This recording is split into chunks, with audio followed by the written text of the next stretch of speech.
Aku ikut mak ayah balik kampung sebab ada kenduri arwah. Rumah arwah ni rumah lama, jenis rumah papan, bawah rumah pun masih ada kolong. Dari jauh nampak ramai orang dah sampai, parking motor penuh sampai hujung jalan.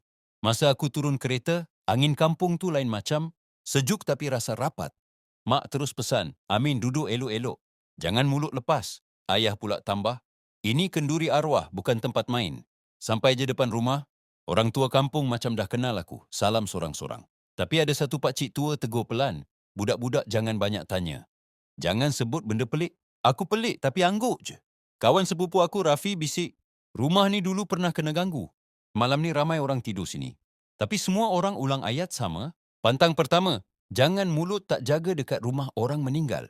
Sebab benda yang kita sebut, kadang bukan semua patut dengar. Petang tu semua orang sibuk buat persiapan. Kaum makcik kat dapur macam kilang. Hiris bawang, potong ayam, kacau gulai. Bau serai satu rumah. Aku tolong ringan-ringan angkat pinggan, angkat air. Tapi time tu, makcik-makcik tua asyik ulang pesan. Dekat dapur ni, jangan cakap besar. Aku dengar sepupu aku tergelak, macam tak percaya. Dia kata, alah dapur je pun. Terus satu makcik jeling tajam, dapur ni tempat panas. Kalau mulut panas, ada yang suka. Ayat dia slow tapi menusuk. Aku terus diam. Rafi pula cuba lawak. Apa yang suka tu makcik? Hantu dapur ke? Muka makcik terus berubah. Dia bisik, jangan main sebut. Jangan panggil. Aku nampak mereka siap letak kain tutup periuk, letak tudung saji besar-besar. Air pun mereka tutup. Makanan pun tak boleh tinggal terdedah. Pantang kedua, dekat dapur, jangan cakap besar, jangan cabar-cabar, jangan buat mulut ringan. Sebab dapur ni tempat orang buat rezeki. Benda halus pun suka duduk tengok. Maghrib masuk, kenduri makin ramai. Orang lelaki berkumpul di ruang tamu baca Yasin, tahlil.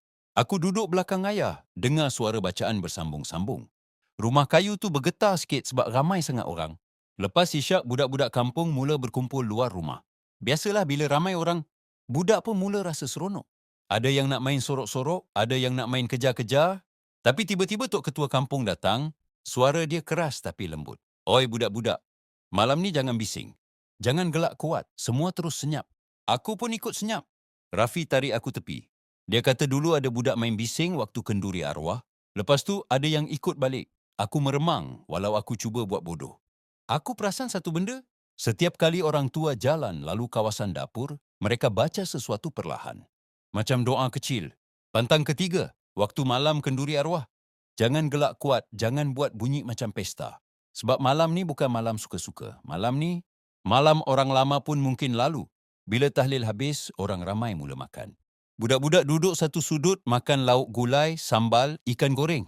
Aku tengah kunyah, dengar sepupu aku Daniel tiba-tiba menyampuk. Dia kata, weh, kau rasa betul ke tempat ni ada benda tu? Dia sebut sambil buat muka seram-seram. Budak lain pun join. Kalau ada, panggillah datang. Aku terus rasa tak sedap. Sebab dari awal orang tua pesan, jangan sebut, jangan cabar. Tapi budak-budak ni kalau ramai memang berani. Sekali Rafi tepuk meja. Jangan. Orang tua pesan, jangan sebut nama dia. Daniel ketawa. Alah, takut apa? Aku sebut je. Aku nak tahan tapi terlambat. Daniel sebut satu nama pelik. Nama tu tak sedap langsung bila keluar dari mulut.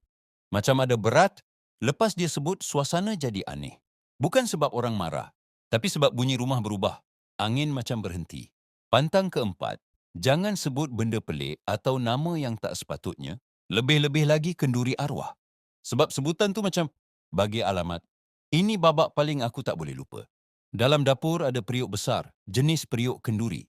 Gulai tengah mendidih. Api dapur kayu pun menyala perlahan. Makcik-makcik sibuk angkat lauk. Tiba-tiba, kling, bunyi macam senduk besi terlanggar tepi periuk. Semua orang terus berhenti. Aku nampak makcik yang kacau gulai tadi pegang senduk tapi tangan dia tak bergerak. Dia toleh kiri kanan. Siapa ketuk periuk? Tak ada orang jawab. Sekali lagi, kling. Kali ini lebih jelas. Datang dari periuk paling hujung yang tak ada orang sentuh. Aku tengok mata mak aku berubah, muka jadi pucat. Makcik tua terus cepat-cepat tutup periuk tu dengan tudung besar. Dia baca sesuatu laju-laju, macam doa pendek tapi tegas. Orang lain buat-buat tak dengar. Tapi aku nampak semua orang tak berani menoleh lama. Seolah-olah kalau kau tengok betul-betul, kau akan nampak benda yang tak patut. Pantang kelima, kalau dengar bunyi pelik dekat dapur, jangan sibuk nak tegur atau tanya kuat. Kadang itu bukan bunyi, itu tanda. Lepas kejadian periuk tu, suasana macam lain. Makanan yang sebelum ni orang tinggal merata, terus semua tutup elok-elok, tudung saji penuh atas meja. Bahkan gelas air pun makcik tutup dengan piring. Aku tanya mak, kenapa semua tutup macam ni? Mak jawab perlahan, pantang. Jangan tinggal makanan terbuka.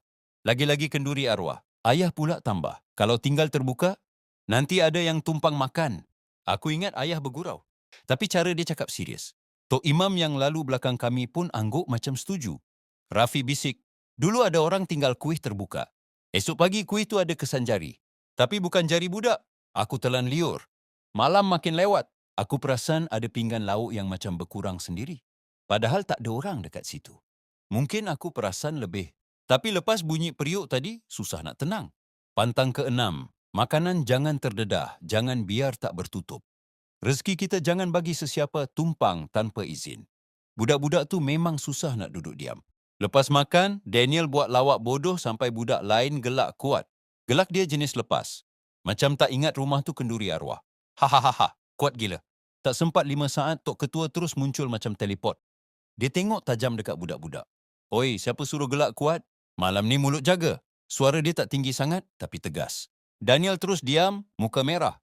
Budak lain pun senyap macam kena simbah air sejuk. Tok Ketua sambung, gelak kuat macam tu. Nanti ada yang gelak balik. Tapi bukan manusia. Dia cakap tanpa senyum. Aku rasa bulu tengkuk naik. Sebab lepas dia cakap tu, dari hujung rumah macam ada bunyi krek, krek, macam papan lantai dipijak. Tapi bila semua menoleh, tak ada siapa pun. Pantang ketujuh, jangan gelak kuat waktu malam kenduri arwah. Kalau kita bising, ada benda lain yang rasa kita jemput. Aku tolong angkat pinggan ke dapur. Masa aku masuk dapur, rasa sejuk tiba-tiba. Padahal dapur panas sebab api menyala. Aku tengok makcik-makcik yang tadi rancak, sekarang jadi diam. Ada yang baca selawat perlahan. Aku nampak satu sudut dapur gelap sangat walau lampu minyak menyala. Macam cahaya tak sampai situ. Aku cuba tak pandang lama. Tapi dalam hati, kenapa sudut tu macam ada isi? Makcik tua tu nampak aku. Dia tarik aku dekat, Amin, jangan berdiri lama dekat dapur. Budak-budak jangan duduk kat sini. Aku tanya pelan, kenapa makcik? Makcik jawab, dapur ni tempat orang masuk keluar. Kalau kau berdiri lama, kau boleh nampak yang tak patut. Aku terus angkat pinggan laju-laju keluar. Sampai depan pintu, aku dengar bunyi kain dapur berkibar. Tapi angin tak kuat. Pantang ke-8, budak jangan melepak lama dekat dapur waktu malam. Tempat panas boleh tiba-tiba jadi sejuk. Itu petanda ada yang lalu. Lepas jam 11 malam, ada orang mula balik. Tapi, semua balik berdua bertiga. Tak ada yang jalan seorang. Bahkan orang yang rumah dekat belakang pun tunggu kawan. Ayah kata, Amin, kau jangan keluar sorang-sorang malam ni. Aku angguk laju. Rafi cerita lagi, dulu ada pemuda balik sorang lepas kenduri. Tengah jalan, dia dengar orang panggil. Dia jawab. Esoknya dia balik, tapi muka lain. Senyum pun macam kosong. Aku cuba buat tak percaya, tapi hati aku kuat berdenyut. Ada seorang pakcik muda nak balik cepat. Dia bangun capai helmet, Tok Imam terus tahan. Hang tunggu orang, jangan jalan sorang. Pakcik tu macam malu, tapi dia duduk balik. Aku nampak semua orang serius. Pantang ke-9, jangan balik sorang-sorang lepas kenduri arwah. Malam ni bukan malam biasa. Yang ikut jalan kampung pun bukan kita je. Aku tengah duduk dengan sepupu-sepupu, tiba-tiba terdengar bunyi ketuk dari belakang dapur. Tok, tok, tok. Bunyi dia bukan kuat, tapi konsisten. Macam orang ketuk pintu perlahan. Aku tengok mak. Mak pandang ayah. Ayah tak cakap apa-apa, tapi muka ayah serius. Seorang pakcik bangun nak pergi tengok. Tok Ketua terus tahan bahu dia. Jangan buka. Jangan sahut. Semua diam. Bunyi tu berhenti sekejap. Lepas tu, bunyi ketuk tu sambung lagi, tapi lebih dekat macam dekat dinding. Macam seseorang jalan sambil ketuk. Aku mula sejuk. Daniel yang tadi besar mulut pun tunduk diam. Makcik tua dekat dapur mula baca doa kuat sikit. Tapi masih lembut. Bunyi ketuk tu terus berhenti macam dipotong. Pantang ke-10. Kalau ada bunyi ketuk malam-malam, jangan pergi buka, jangan sahut, jangan menyampuk. Kadang itu bukan orang minta tolong. Itu orang nak dibuka jalan.